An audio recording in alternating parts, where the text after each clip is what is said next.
Get out! Old hags who can't even do housework! My husband and I, who had been living with our eldest son and his wife, were contributing $3,000 to the household every month. But his wife spouted such abusive language at us.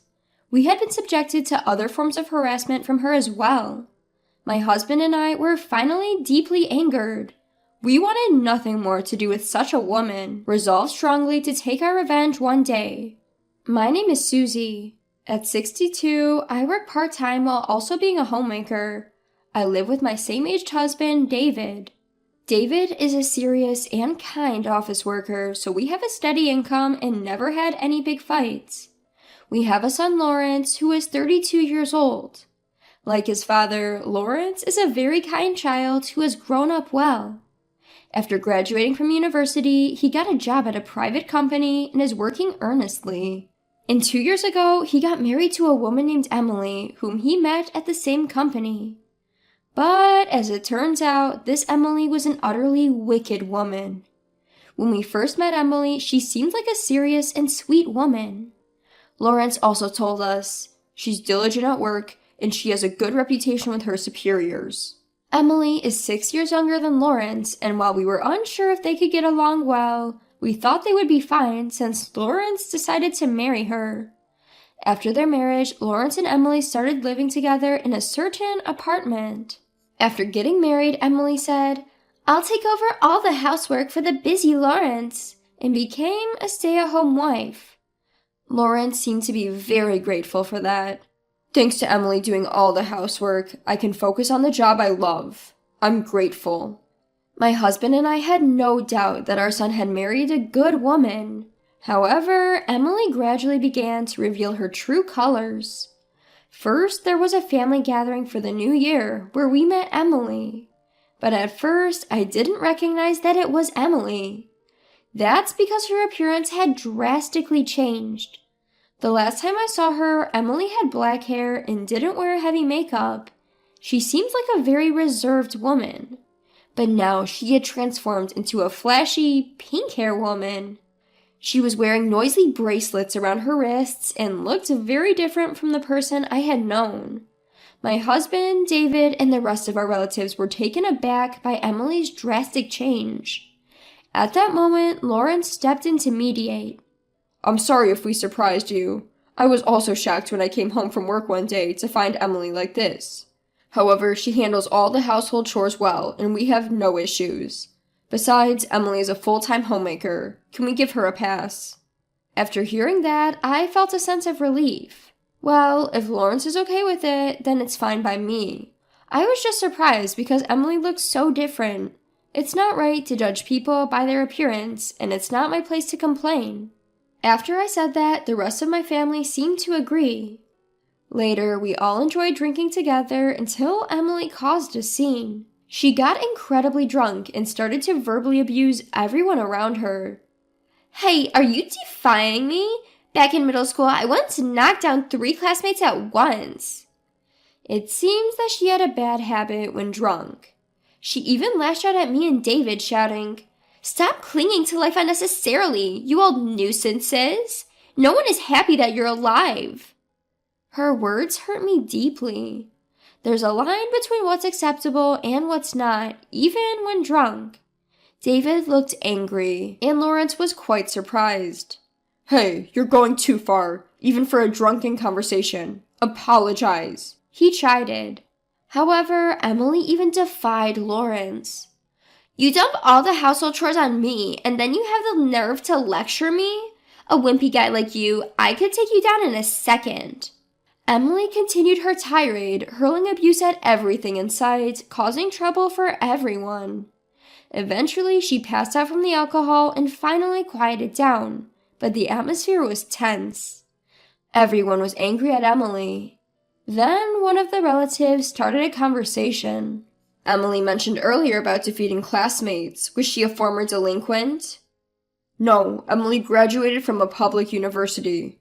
I thought she was a serious person at heart," Lawrence responded, but that relative remained skeptical. "Do we have concrete proof that she's lived a straight life? Perhaps we should investigate Emily's past and what kind of person she is." I agreed with this suggestion. Perhaps taking this incident seriously, Lawrence promised to look into it. Since Emily had lost her parents and had few connections with her relatives, he hired a private investigator. The investigation revealed that Emily was quite rebellious during her middle school years and was the leader of a delinquent group.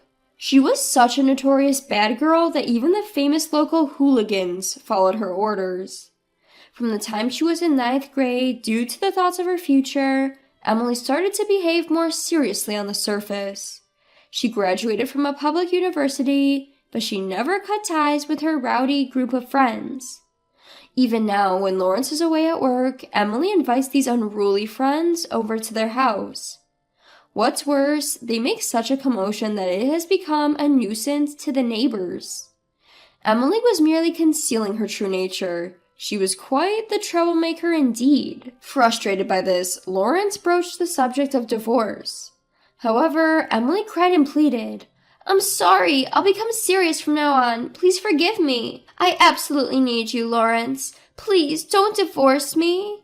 And even changed back to her old attire.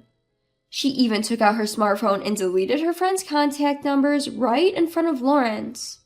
She apologized over the phone to the relatives who were bothered by her during the New Year's gathering. She also called me to apologize several times. If she's willing to go to such lengths, Lawrence thought about reconsidering.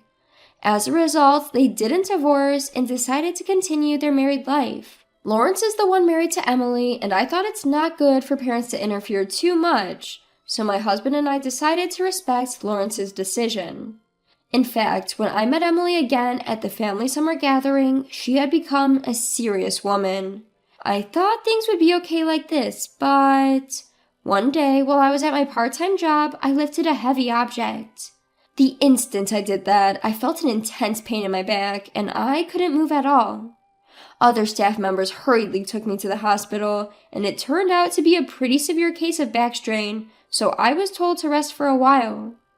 When I informed Lawrence about this over the phone, I got this reply. "Why don't you use this opportunity to live with us, me and Emily? Of course, along with Dad too. We'd all live together. Given your ages, incidents like these, injuries or illnesses, are bound to increase. It'd be better if me and Emily were around to help when something happens." When I thought about it, it made sense. Around the time my back pain healed, my husband and I, along with Lawrence and Emily, discussed and officially decided to live together. My husband and I live in a spacious single-family home, and there would be no issues with 4 of us living there. So, Lawrence and Emily moved in with us, and we started living together. Initially, everything was going smoothly. Emily was doing half the household chores, which greatly reduced my workload. My husband and I would contribute from our paychecks, giving about $3,000 to the household every month. I work part-time and can't give much, but I wanted to reduce the financial burden on Lawrence and Emily as much as possible. However, Emily slowly started changing her behavior. First, she would say she's not feeling well and started pawning off household chores onto me. At first, I believed Emily and did most of the chores for her, but she seemed perfectly fine. She's been eating well, even going for second helpings at meals, and she looks healthy. Moreover, she has been going out all day long under the pretext of having fun. I couldn't help but ask, "Emily, I hate to say this, but are you really feeling unwell? You seem quite lively and you're out a lot." When I dared to ask this, Emily glared at me fiercely. "What? Are you doubting me? If you pull any more stunts, I'll punch you in the face." I was dumbfounded. What coarse language! It became clear at that moment that she was not at all remorseful. She must be pretending to have changed her ways because she doesn't want to break up with Lawrence. However, she was just pretending. Emily, perhaps thinking that I was scared, scoffed at me. "Scared, are ya? Well, that's not surprising. I've been playing the quiet girl until now, but I'm done with that. From now on, I'm going to let my personality shine. You know what will happen if you resist, right?" Emily must have intimidated others like this back in her student days. Perhaps because she was able to manipulate others into doing as she wanted, she continues this behavior into adulthood.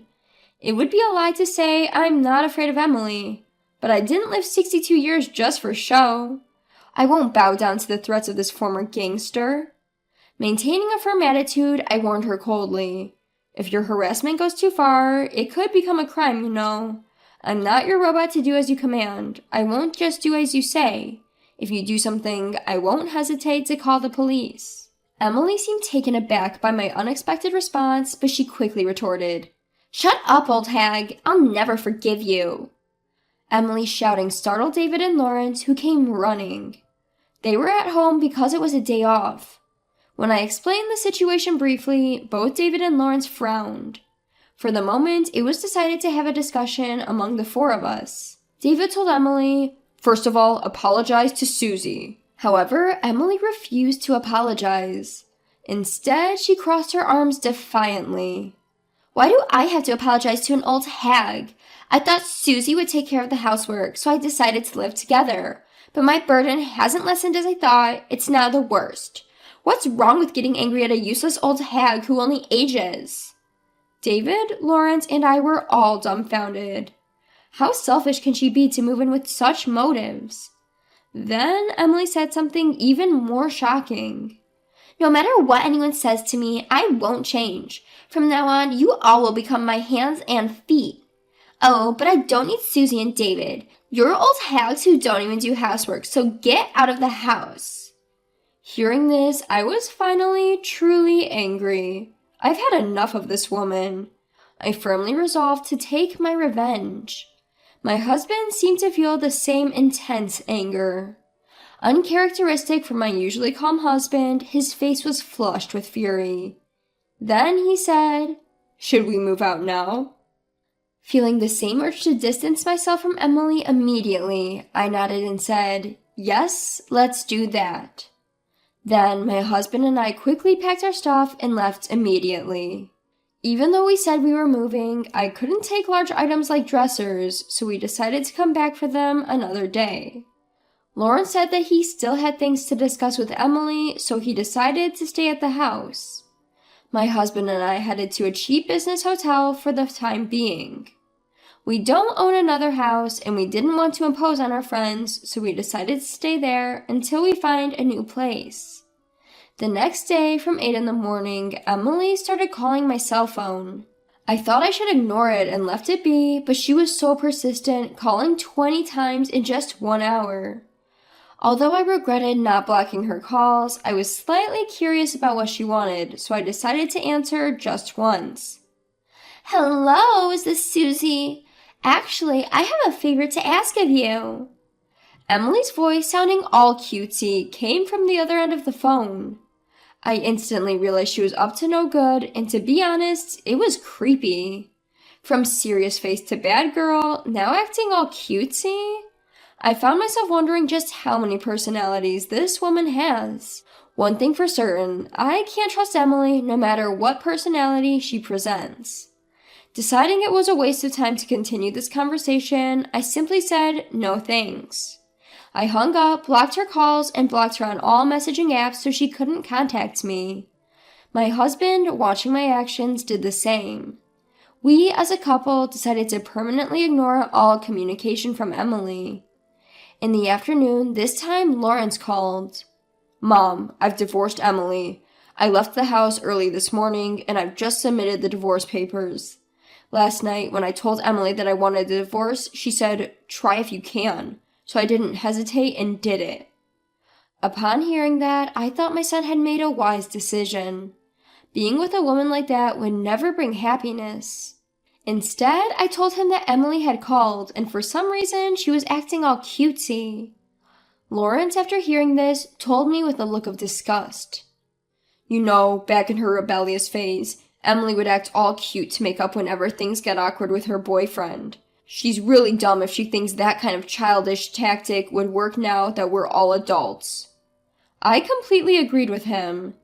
Emily may have a decent educational background, but she's immature and arrogant. We thought we made the right choice in cutting ties with her, but Lawrence's story didn't end there. "Actually, Emily's been cheating too." "What? Really?" I was genuinely surprised. I couldn't believe that she had the audacity to cheat on top of her already horrendous behavior. I suspected that Emily's claims about being ill were false. She seemed perfectly healthy and was going out too frequently. I thought she was hiding something else, so I hired a private investigator. Turns out she's been cheating with a guy we don't know. I even have photos as proof. Looking at the photos Lauren sent to my phone, I saw Emily kissing a young man in public. The man had green hair and seemed very flashy. I told Emily that I'd sue her for damages, and I fully intend to. I'm going to claim damages from her affair partner as well. Emily acted all cool when I told her, though. Then, why did she call me, I wonder? Who knows? I think she probably wanted to know where I was after I moved out. Emily never thought I'd actually leave. She thought if she acted tough and intimidating, I'd stay by her side. But now that I'm really gone, I think she panicked and tried to win me over. I sighed. No matter the reason, I would never help a person like that. I wish she could experience loneliness all on her own. Eventually, my husband Lawrence and I found a new apartment. We decided to live there together. We considered forcing Emily out and living in our old house, but it would be too large for Lawrence to live alone after we pass away. Besides, there's a chance it could end up being vacant in the future. Vacant properties can cause various problems, so we thought it would be better to sell it off. Lawrence agreed, saying, "I don't necessarily need to live in the house. Selling it is fine with me." Emily will lose her place to live, but we didn't care about that. We still have a lot of our stuff in the old house, so we decided to go back there with some relatives who offered to help us move. Upon entering the house, there was Emily, wearing a sickeningly smug grin on her face. I realized when I was alone, I really can't handle loneliness. So, wouldn't you all live together again? Also, I want to save some money, and I really don't want to pay Lawrence for any alimony. Without an apology at this point, her audacious request made my anger boil over. When you make a request, you should do so with some humility. Stop this joking around. No matter how you ask, I won't listen to your pleas. Then my husband David chimed in coldly. "We are going to sell this house, so leave as soon as possible, and pay Lawrence the alimony he deserves." "I could never love you again. Stop trying to rekindle our relationship." Lawrence echoed. At that, Emily dropped her flirty facade. "Lawrence has a stable income, so I thought if we got married, I could relax and become a housewife. But now there's not a shred of ulterior motive. I truly love Lawrence. Of course, I also need you, Susie and David." No matter what she said, our anger, mine, David's, and Lawrence's, wouldn't abate. Rather, it just kindled more rage. At that moment, a silent relative who had been observing the situation couldn't stand it any longer and interjected. "Emily, you are such a despicable woman. If you have so much to say, why don't we settle this in a fair fight? You seem pretty confident about your strength. I'll have you know I competed in a national karate competition." The relatives swiftly stepped closer to Emily, staring her down. They radiated an imposing aura. This relative, a person in their 30s, was renowned for their physical strength. The part about competing in a karate competition was true. We had called them in case Emily decided to cause trouble.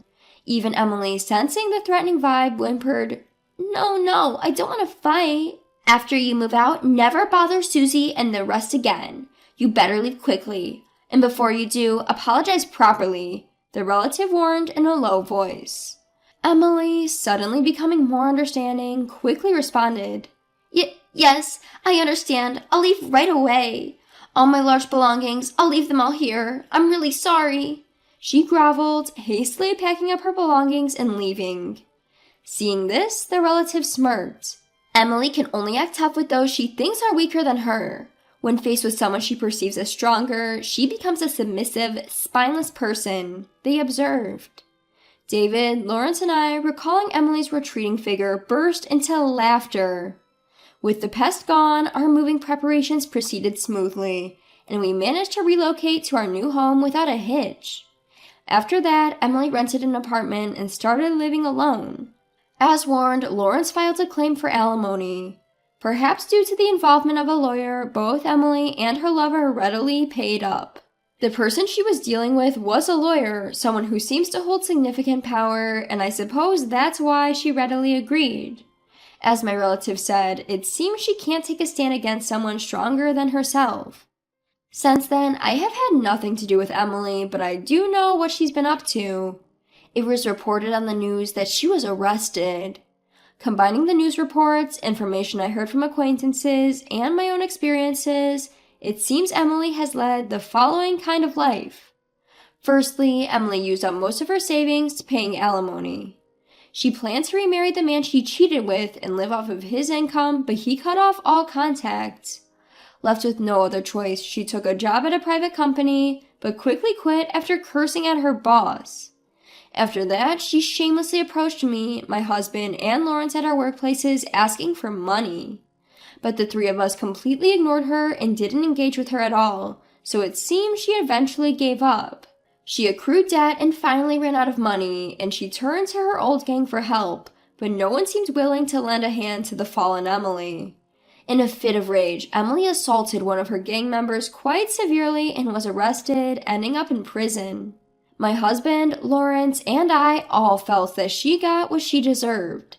She's been causing trouble since her student days, only caring about maintaining her facade, never showing any remorse. A woman like that, it seems fitting that her place is in prison. I hope she takes this time to reflect on her actions.